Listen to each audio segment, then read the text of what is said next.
Coach, we saw Gretchen go down early, I believe, in the first quarter. Is there any update on that? It looked like an ankle injury. Yeah, we don't know yet, so hopefully we'll know soon of what it is, and hopefully she gets better. It'll probably be day to day of her progression.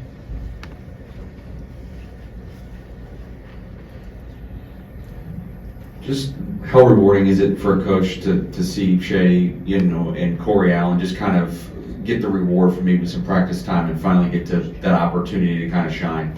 Yeah, it's hard. I say it all the time, and I tell them, like, being a freshman or being, in your first year as a transfer, it's hard. Everything's new, and, you're learning a whole new system. You're learning, my expectations, our standards. There's just so much. So to be able to see, them get an opportunity. And I say it all the time, like, just you gotta stay ready, because you just never know. And we've seen that. We've had injuries. We have had, another injury. So you gotta be ready. And today, even at half, I got on a little bit because I thought our bench could have had a little bit more juice, a little bit more energy coming off. And then, they responded. So I love to see that.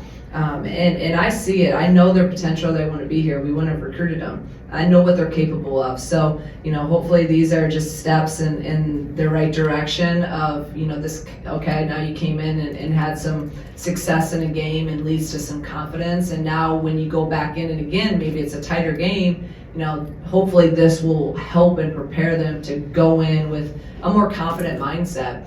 And just play the game. I've been telling everyone that, our team the last few games, just play. You got to trust your training. Don't overthink this game. Just go out there and play free and have fun and just play. Because I think sometimes we get so tight, we start overthinking everything, and that's just, we're not going to be the best versions of ourselves as this team by playing that way. So I'm really proud of all of our bench, and especially those two that kind of had the bigger games.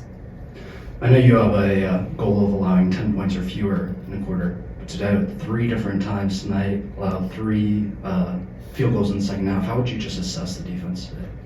I thought our defense was a lot better. They got some shots, they missed some shots, so I think it's a combination. It's hard. I got to go back and watch, because like I told the team after, I don't care if we win by 70 or if we win, by 7 or we lose, like we attack and evaluate the same exact way. So there's going to be things that I probably don't like about our defense, and then there's going to be a lot of really good things, and we'll look at that, and then we'll get back to it tomorrow and prepare for Notre Dame.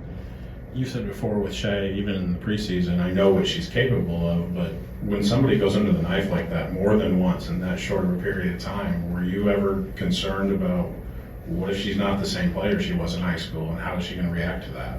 Yeah, I think that's always it's always out there, right? You don't know, because she hadn't played, she had multiple surgeries, and the biggest thing with that is just she hasn't played in a while. So really, a game like this is really important for her, because you got to just go out there and get in a game. And like she said, you just kind of get all your natural tendencies back, where in sometimes practice it can't simulate that as well. So I think what Shay needed was a game like this, and to just go out there and play, see the ball go through the net, see some success, and hopefully this will just kind of springboard her and her confidence. But yeah, there's always a big question mark. You don't know, and that's just part of it. You take a risk, and you believe in the process. You believe in the people we have here that can continue to help her get better. And so it makes me really happy when someone like Shay has success, because she just, you guys heard her, she's such a good kid. She's put so much work into it. You just want her to do well. Coach, you talked about Cameron recently always being active, always being ready. What did you think of her performance today? I thought she was solid, like always. Cameron's been great. She's come in, she's done her job. She played 28 minutes tonight, 6 assists, only 2 turnovers. So those are things with me. I'm always telling her, lead our team, run our team, defend, and take care of the basketball. And if she does that out there, and she always will hit open shots. I know if she's, I don't worry as much about the scoring with Cam and the role that we need her in. So what I've wanted of her and asked of her, she's been absolutely great at doing that these last few games, and we're going to need her going in. Shay talked a lot about the confidence and the mental part of her game. I'm just like, were there points or a point that you saw that maybe start to come together for her since getting here, even in the last few weeks of practice? I just think every day you see, with a lot of these kids, you see certain things and you see some improvements. You see, her doing different things in a practice or taking shots here, and just how you take the shot. I can see when they're confident or when they're not. She just wants to be great, and she's a sponge, and she's always asking. She's goes every day. She gets in before and is working on her defensive slides. Because we're saying defense, you got to continue to improve on that, which she does, because I know her offense, what she's capable of doing. So, but every day she's in there working 10, 15 minutes just on defensive slides with our coaches. So that shows the work ethic she has, the mindset she has, how determined she is. So I don't think there's one particular moment. And then she's also doing the work, like she said, with her mindset. I mean, we have a sports psychologist with our team, and who I had hired this year, and she's always with her. And working on different things that she can get better, from the mindset perspective. Is there any update on Makaira's timeline? And then how have you seen others kind of fill in the gap for her, both on and off the court? Yeah, Makaira continues. I know you guys are probably sick of me here. I'm like a broken heart. She's day to day. Yeah. We all want her out there as much as, I think we're all on the same page with that. I just think that it's, I keep trying to be very optimistic in this, because as coaches, obviously, you don't want anyone to get hurt. You don't want that. I don't want that for our team, for any team. And then obviously it's made an impact when your leading scorer, your point guard, the ball's in her hands so much. Like I would sit up here and be lying if I said it hasn't affected our team. Now I do think, though, I know our team will be better because of this. We went an extended period now without her.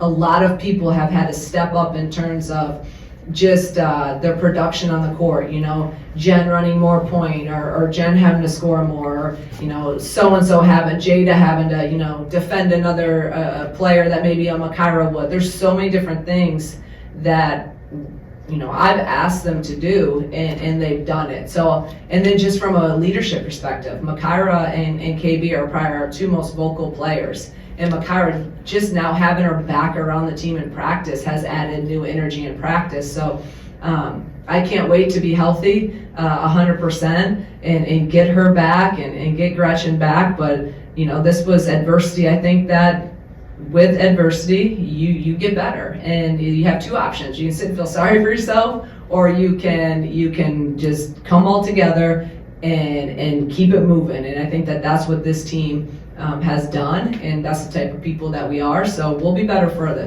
this. It just is tough in the moment, but no doubt it'll make us stronger. Just kind of looking ahead at Notre Dame, what was the kind of the process of getting this game organized, and just the opportunity to be on NBC, on a Saturday? What kind of does that afford your team to be in that spotlight? Yeah. It's interesting, because we were just looking. I've always thought Notre Dame was we scrimmaged them last year, and I always saw it with the proximity. I'm like, this is we want to ramp up our schedule. I'm like, this is a good game that we should start playing. And so I think we reached out, or we were talking, and Kat does all our scheduling, and they brought it to our head. Would you guys be interested in this game? And then they told me kind of the background of it. I'm like, let's do it. This is a great opportunity. I wanted to play him anyway, so now we're going to play him on a neutral court, and you're going to have all the other stuff that's involved in this. It's a very unique opportunity in terms of just the luncheon and hearing from all the women leaders, and then having the community service opportunity with Notre Dame. I think there's a lot of really cool things, especially at this time of the year, right around Thanksgiving, to be able to give back to the youth there. So I think that's awesome. And then again, the opportunity to play on national TV against a top 20 team. They started at 10, and I know what they are now, but a really good team on a neutral floor. So I can't wait, and I think our players are super excited about this opportunity, and I think it's a great one. Coach, going down that same Notre Dame track, you have a really big score today. Your starters are on the bench in the fourth quarter. What are you telling them to make sure they're ready for a game like that on Saturday?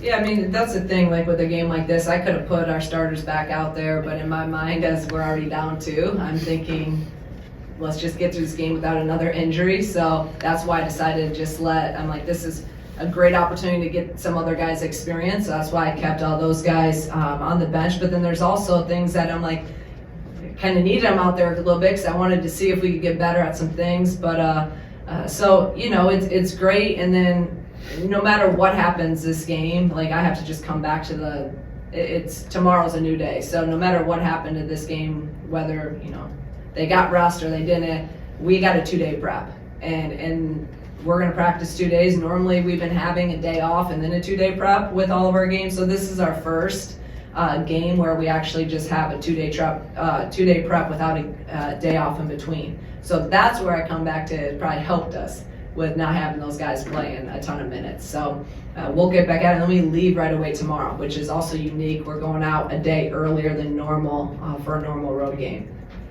Just to be clear, when you are a fully healthy Illinois, whenever that day comes, is Cameron potentially carved out a role for herself even in that scenario where I know how many people you like to play in a rotation, but it seems like you were counting on her for something even in the preseason.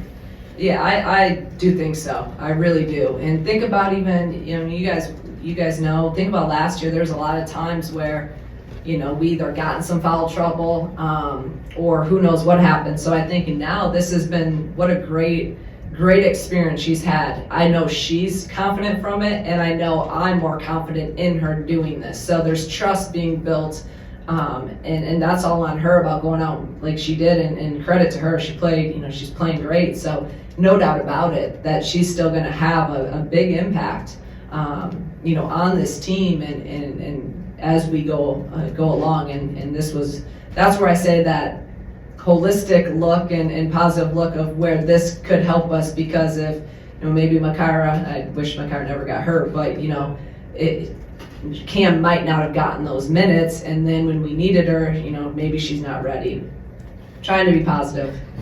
It's just unrelated to today here for you guys. Ryan got his first win at Akron this he? afternoon. I guess what's it been like for you Good to for see him. him step into that head coach? I just don't know how often you two still communicate, and just what's it been like for you? Yeah, no, we talk, you know, mostly through text, or we'll talk here and there. I was watching a little bit of it just to get my mind off of the game beforehand. So it was I think it was tied when I stopped watching it. So that's awesome that he got that first one. Yeah, he texted me after the first. They went into like double overtime or something this first game, and I was watching it, and he texted me and actually thanked me because he did our end game and like all of our end game stuff and for us. So he said that it helped him not be too nervous. That's a PG version. Not what he really said when he was actually a head coach now having to do that. And then he said, how do you not get headaches every game? I'm like, stress is undefeated. Stress is going to get you, Ryan. So no, it's been great. And like I said, there is no one pulling for him more than I am. So Pretty good.